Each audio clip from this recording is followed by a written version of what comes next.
In the last video, we implemented a basic date picker, but there's so much more we can do with a date picker other than just selecting dates.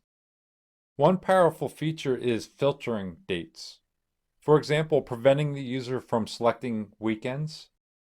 When the user first opens the calendar, we can automatically disable Saturdays and Sundays. They have a really good example within the documentation on how to implement this.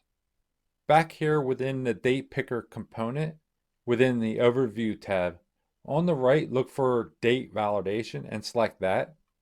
Here are some examples or some properties we could use with our date picker. For example, you could set a minimum or a maximum, and this goes for the native date picker as well. You could also set a minimum and maximum as well.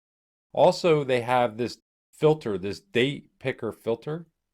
This date picker filter takes a function and returns a Boolean to indicate if the date is disabled or not. In this date picker example they have here, if we open this up, and inside the TS file, they have a function here that will disable Saturdays and Sundays. Let's add this within our project. In the last video, we already pulled in this provide native date adapter, and also we pulled in the matDatepickerFilter module. If you missed the last video, you definitely want to go back and watch that. After we add this function within our TypeScript file, we'll need to bring that into our HTML, and we could bind to the input here, and we pass in the function we create within our TypeScript. Let's start off by updating our TypeScript.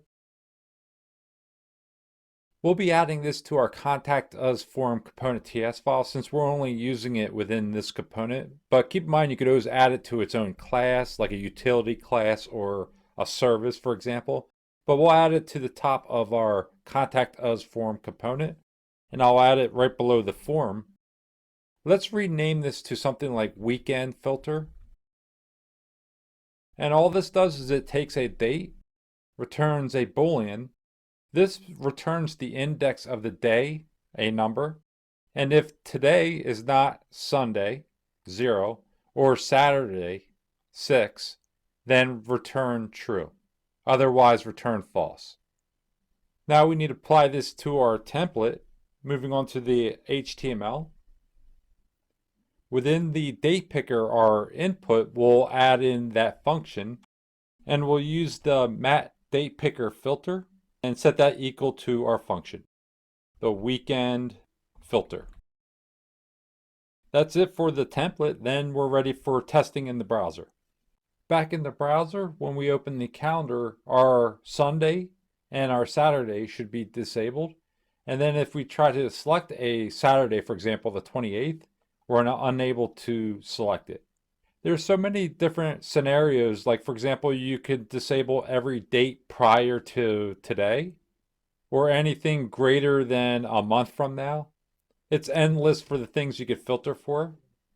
Now in the next video, let's finish off this form by implementing the Angular Material button module and apply that to our submit button for our form.